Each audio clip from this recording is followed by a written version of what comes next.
I mean, there's a few golden rules with left hand. I mean, it's a lot of it is to do with, I mean, certainly playing acoustic. If you're going to play sitting down, you're already at an advantage because your arm isn't down here. Yeah. So you're not going to have problems. That's why rock stars tend to go like that, throw shapes. It's really because they're struggling to get there. That's why they look like, you know, kind of they're having a fit or something. And I'm guilty of that as well. But I mean, it's sort of fun to get down. I mean, that's why you will tend to use your thumb a lot, you know, if it's down here. But really, if your arm is, if your elbow is in the good position, you've got no excuse but to get a good technique going. And my golden rule is really it's so much down to the thumb, what's happening with your thumb. Is where is your thumb? Is it there? Is it there? Is it there? It should be right in the middle of the weight. It should be the kind of pivot of all the weight. So really, I could show you. Let's do it backwards for a second. You know, like or some Bach.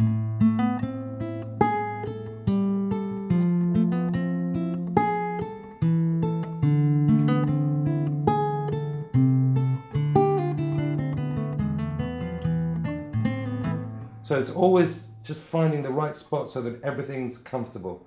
And I think it's quite important not to get your thumb creeping over right here, because then you're going to get into problems, especially if you're trying to get notes. See, if I want to do some big stretches, like you know, if I wanted to do that and my thumb was there, I could never do it.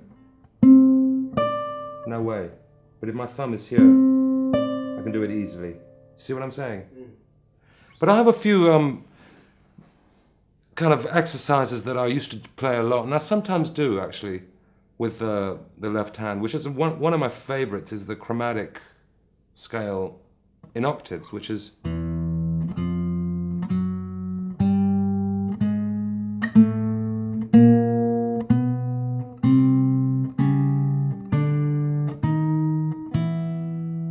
beautiful, simple scale, but the point of it is it's just to use the least amount of energy possible.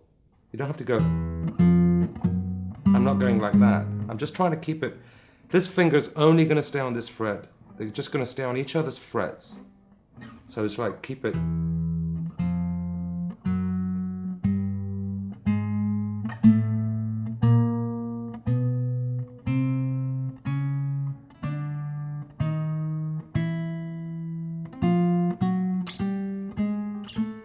Etc.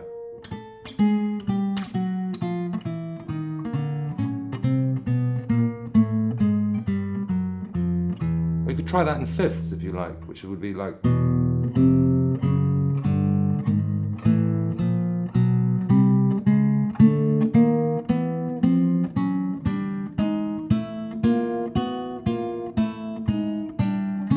Etc.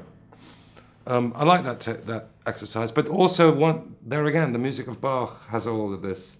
That you know, everything I want for the left hand. But really, the rule with the left hand is just to try and be as economical as you can with your energy.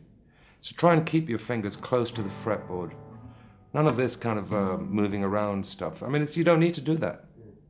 It's like a.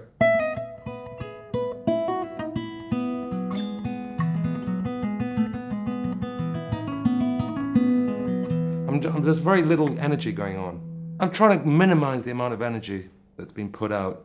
And I want it to look easy. I don't want it to look difficult. I want it to feel, I mean, if you look at a great guitarist, you know, like all the great guitarists, like Pat Metheny, I mean, even John McLaughlin, and Martin Taylor, we were talking about him. When you watch what they're actually doing with the left hand, it looks like, is that all it is? But these guys have been working a long time to be able to do that. And they do practice.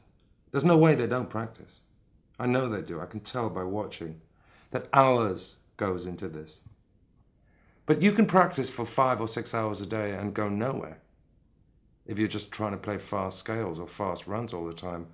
If you don't do them slowly, there again, I'm repeating myself. But I don't mind repeating myself. If you don't do it slowly, you're not going anywhere. You have to do it slowly. I mean, when you're at home and you're practicing, You're not performing, so no one's listening to you. Do it slowly. There's nothing wrong with it. It's not a crime to play slowly.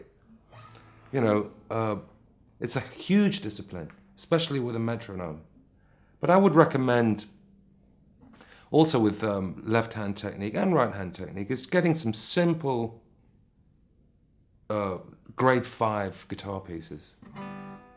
A composer like Fernando Sor, or Tárrega, or even John Sebastian Bach. You know, just pick some easy pieces. You know, go to a music store, pick easy guitar pieces for classical guitar, and just play them slowly. Work them out. If it's on tablature, work them out that way, or in dots, whatever.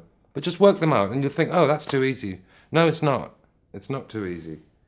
Doesn't matter how stupid it is, you know, or your kid's music book. Maybe it's just a simple scale, you know, or a simple tune, you know. It's worth learning it. And just do that. And again, it's very meditational as well, you know, meditative.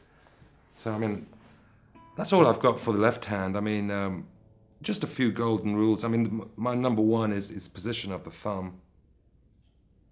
And the second rule I've got is to try and be as economical as you can with your finger positions without, you know, elaborate kind of finger movements, because they don't really mean anything. And I'm still guilty of that. I still do it, but on acoustic guitar I would definitely say that's the thing, is to practice slowly, some easy pieces.